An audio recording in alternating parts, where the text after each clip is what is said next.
Throughout history, certain individuals have left a dark mark with their heinous crimes, chilling the hearts of many. The tenacity, cunning, and sheer brutality of their acts have both horrified and captivated people globally. This video delves into the twisted lives of some of the most dangerous convicts ever known, starting with the notorious Ted Bundy. Number 1. Ted Bundy. Ted Bundy's name is synonymous with the embodiment of evil. From the outside, he was the antithesis of a cold-blooded killer, a well-spoken, charismatic, and intelligent man who had a bright future in politics. But beneath this facade lay a deeply disturbed individual, with a capacity for violence that few could fathom. Bundy's criminal activities began in the late 1960s but peaked in the mid-70s. His modus operandi involved luring female victims with his charm or feigning injury, only to overpower them, take them to secluded locations, and brutally end their lives. Not only was he a murderer, but Bundy was also a necrophiliac, often returning to the scenes of his crimes to engage in unspeakable acts with the bodies of his deceased victims. One of the most chilling aspects of Bundy's crimes was his ability to change his appearance effortlessly, making it hard for authorities to pin him down. This uncanny ability to morph into different personas, combined with his charm, made him a master manipulator, capable of not only attracting his victims but also deceiving the police and even escaping from custody. His capture in Florida marked the end of his reign of terror. Bundy's trial was a media circus, as the world saw a confident man representing himself in court, often challenging the prosecution and seemingly enjoying the spotlight. His charm, however, could not save him from the weight of the evidence. The trial showcased bite mark evidence, one of the first instances of this type of forensic evidence being used in a major trial, which played a pivotal role in his conviction. In total, Bundy confessed to the murders of 30 young women, although the true number remains unknown, with some estimates suggesting it could be much higher. On January 24, 1989, Ted Bundy was executed in the electric chair, leaving behind a legacy of terror that would ensure his place in infamy. Today, his name serves as a grim reminder that monsters can sometimes wear the most unassuming faces. Number 2.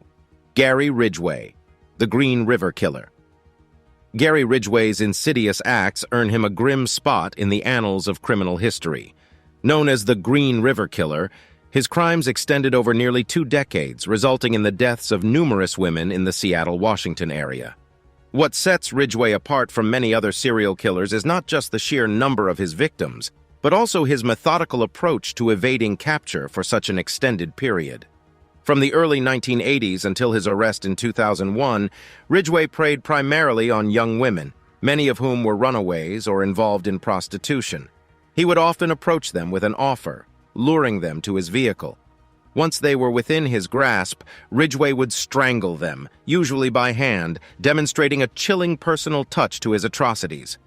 After the murders, he would frequently return to the dump sites to engage in necrophiliac acts with the bodies. Ridgway's ability to blend into society greatly aided his evasion from the law. He held a steady job painting trucks and was seen by many as a relatively ordinary man, albeit with a few quirks. His marriages and relationships often hinted at his darker side, with partners describing him as having an insatiable sexual appetite, paired with a violent streak.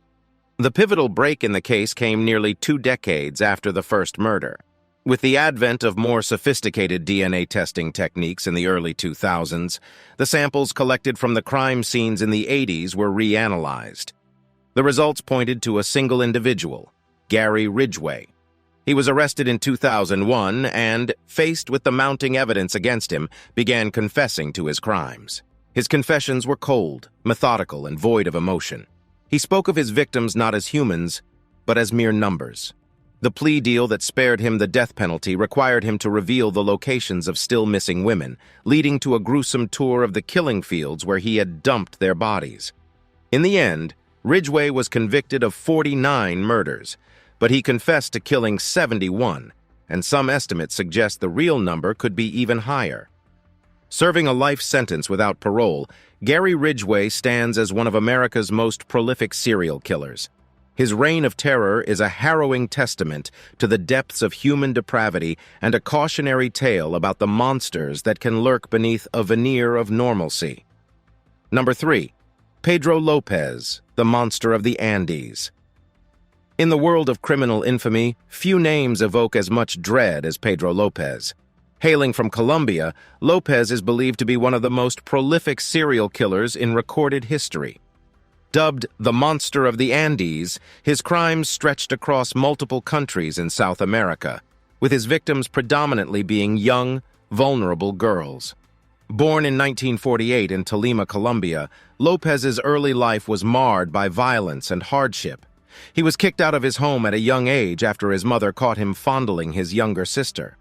This expulsion led him to a life on the streets, where he was subsequently abducted and repeatedly abused. The traumatic events of his early life are often cited as potential triggers for his later heinous acts. By the early 1970s, Lopez's dark urges had manifested into a pattern of rape and murder. He would lure young girls away from markets or rural villages, promising trinkets or small tokens. Once isolated, he would commit his unspeakable acts, ending the lives of his victims and then burying their bodies in hidden graves. Lopez's methodology was chilling in its efficiency, often targeting regions where local law enforcement was lax or non-existent. It wasn't until 1980 when Lopez's reign of terror was finally halted, and remembering the string of recent disappearances raised the alarm. Lopez was apprehended and handed over to the police. Initially, the full scope of his crimes seemed incomprehensible, but when the police began discovering mass graves corresponding to Lopez's confessions, the grim reality became clear. Shockingly, due to Ecuador's legal system at the time, Lopez received the maximum sentence of only 16 years in prison, the maximum for any crime in Ecuador at that period. After serving just 14 years, he was released on good behavior in 1994, only to be deported to Colombia, where he was institutionalized for his crimes there. Pedro Lopez's legacy is one of unfathomable cruelty. He preyed on the most vulnerable, leaving behind a trail of sorrow that spans across countries. His story serves as a chilling reminder of the depth of human malevolence and the importance of international cooperation in bringing such criminals to justice. Number 4. Aileen Warnos. Often branded as America's most notorious female serial killer, was a stark departure from the prototypical image of a serial killer. Her story is fraught with abuse, desperation, and rage, culminating in a series of murders that would captivate and horrify the nation. Born in 1956 in Michigan, Warnos's early life was a tableau of hardship and trauma. Abandoned by her teenage mother, she never knew her father, and by age 15, after the death of her grandmother, the narrative of Warnos's crimes began in Florida in 1989, met their end at her hands. The method was consistent, a close-range gunshot. Warnos, a prostitute, maintained that these killings were out of self-defense, asserting that each man had either raped her or attempted to rape her while she was working Florida's highways. The nature of her crimes, paired with the growing public intrigue surrounding female perpetrators, drew an immediate media spotlight. Here was a woman typically seen as a victim in society, turning the tables on male aggressors. However, the narrative was more complex than a mere avenging vigilante. Warnos exhibited signs of deep-seated psychological issues, possibly stemming from her tumultuous upbringing and the trauma she endured on the streets. Convicted on 6 counts of first-degree murder, Warnos was sentenced to death.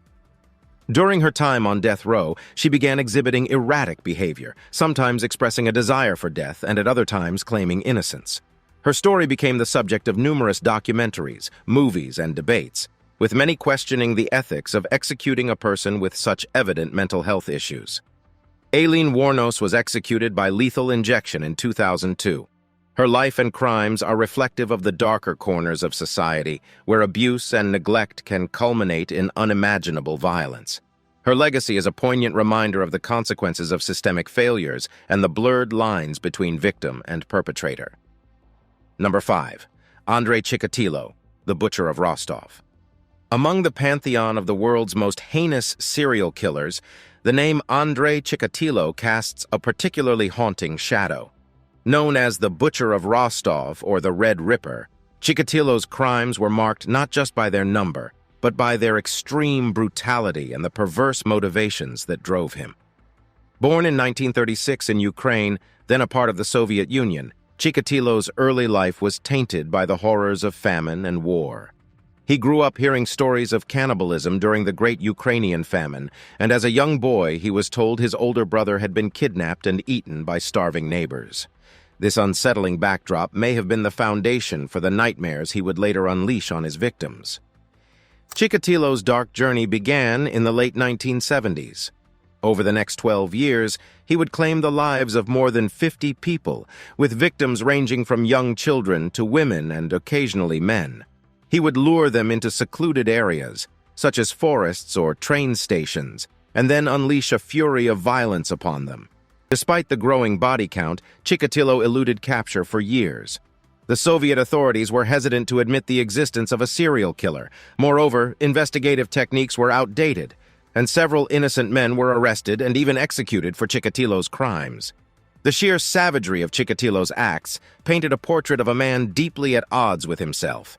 He expressed self-loathing for his impotence and described his murders as a way to achieve a sense of power and dominance.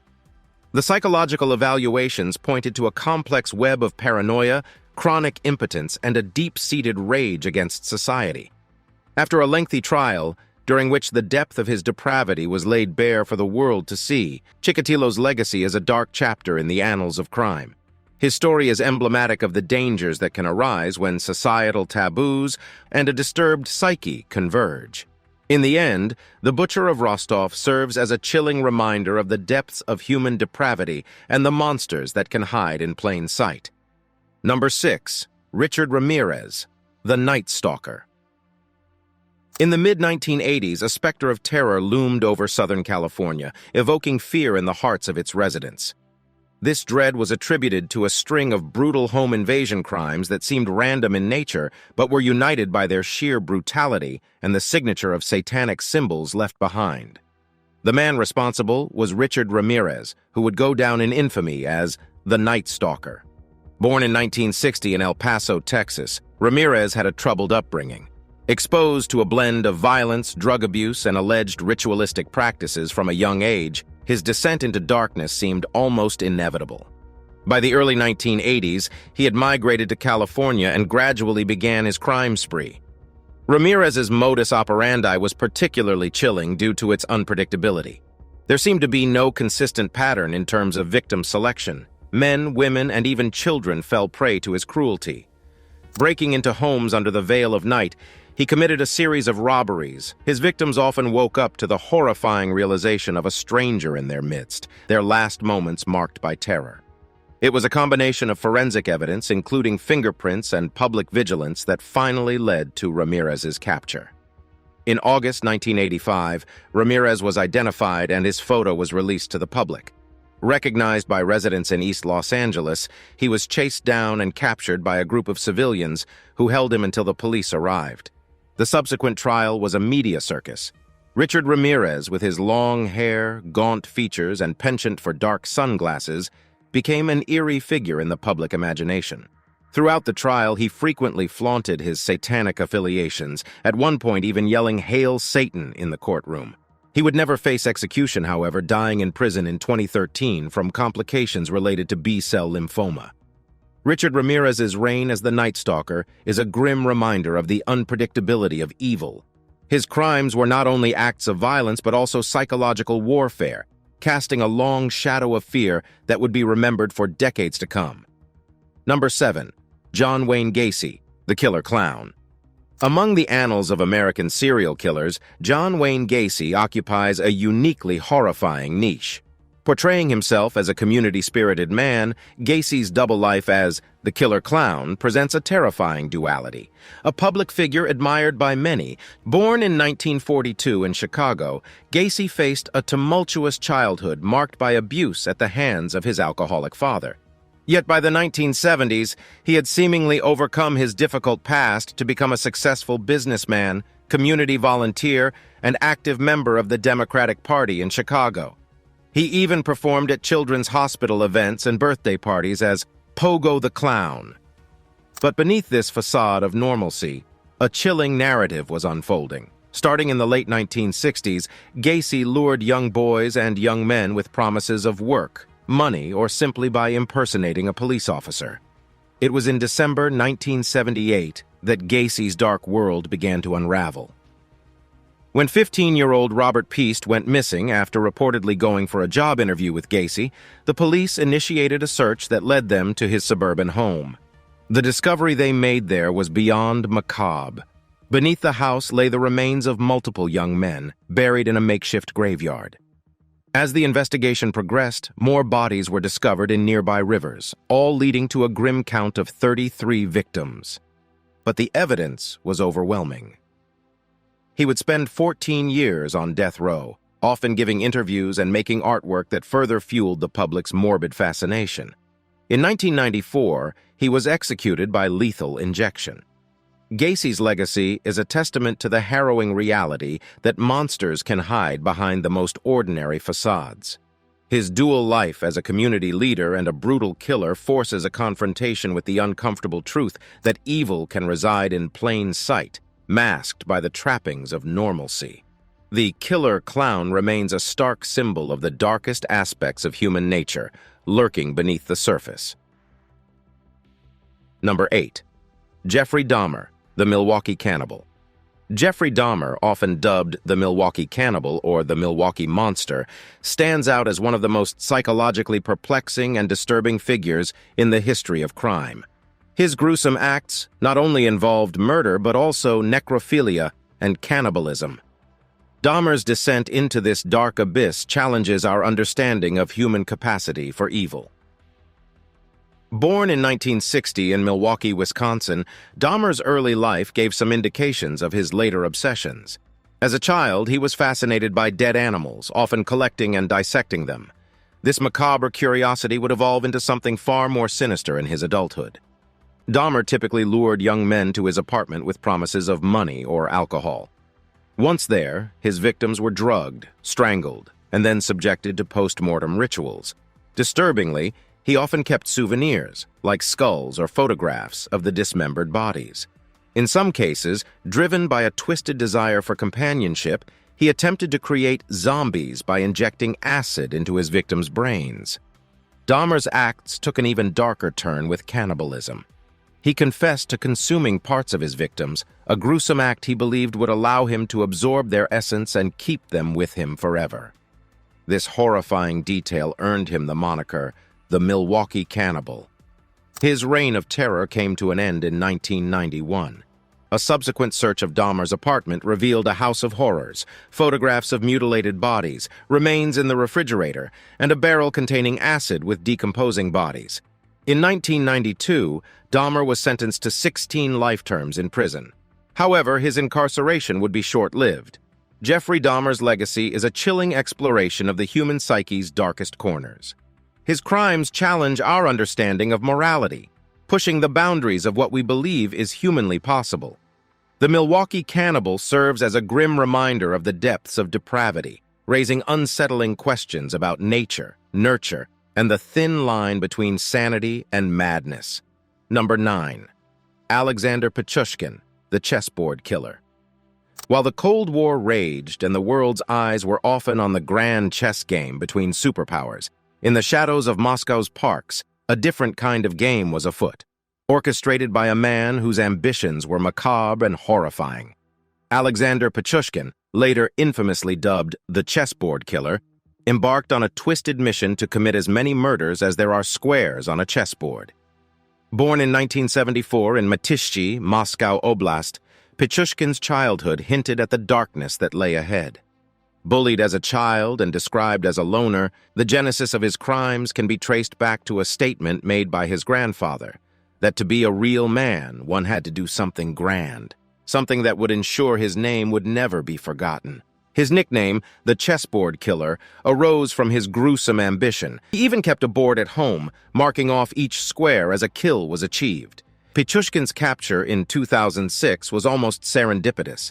A note in her possession pointed to a meeting with him. He seemed to take perverse pride in his actions, detailing each with chilling precision. The trial that followed was nothing short of sensational. Presented to the court were graphic videos of crime scenes and Pichushkin's calm confessions. The public watched in horrified fascination, though only 48 were confirmed. In 2007, Alexander Pichushkin was found guilty and sentenced to life in prison, with the first 15 years to be spent in solitary confinement. His reason for killing, he once mentioned, was not out of hatred or revenge, but for the sheer thrill of it. Pichushkin's story serves as a disturbing testament to the depths of human depravity. While many serial killers are driven by complex motivations, Pichushkin's desire was terrifyingly simple. A game, a number, a cold and methodical tally of lives taken, each a step towards a macabre goal that will forever mark him as one of history's most chilling killers. Number 10. Yang Xinhai, the monster killer. When we think of serial killers, Western names often dominate the discourse. However, the dark tapestry of such crimes stretches across the globe. One of the most prolific serial killers hailed from China, Yang Xinhai, chillingly referred to as the monster killer. Between 1999 and 2003, he wrought havoc across 4 provinces. Born in 1968 in Zhengyang County, Henan, Yang's early life was marred by frequent brushes with the law. His first incarceration was for theft in 1988. By the time he was released in 1999, his criminal inclinations had taken a darker, more violent turn. What made Yang's crimes even more alarming was the sheer randomness of his targets. There appeared to be no pattern, no specific victim profile, rendering every household vulnerable. This unpredictability heightened the climate of fear, casting a pall over rural China. The motive behind Yang's gruesome acts was a toxic mix of resentment and thrill-seeking. He reportedly harbored deep anger towards society, stemming from perceived slights and rejections, especially by women. His reign of terror was brought to an end in 2003. Captured at an entertainment venue, Yang's subsequent confession was bone-chilling in its candor. His demeanor during these confessions was eerily calm, showing little to no remorse for his actions. During his trial, the sheer magnitude of his crimes ensured that it became a focal point of national attention. It was a case that challenged the judicial and moral fabric of China, leading to intense discussions about crime, punishment, and the nature of evil. The monster killer remains a grim testament to the universality of evil. Yang Xinhai's story is a reminder that the darkest corners of the human psyche are not constrained by geography or culture. Across continents, societies grapple with the same haunting question. How can an individual be capable of such profound malevolence?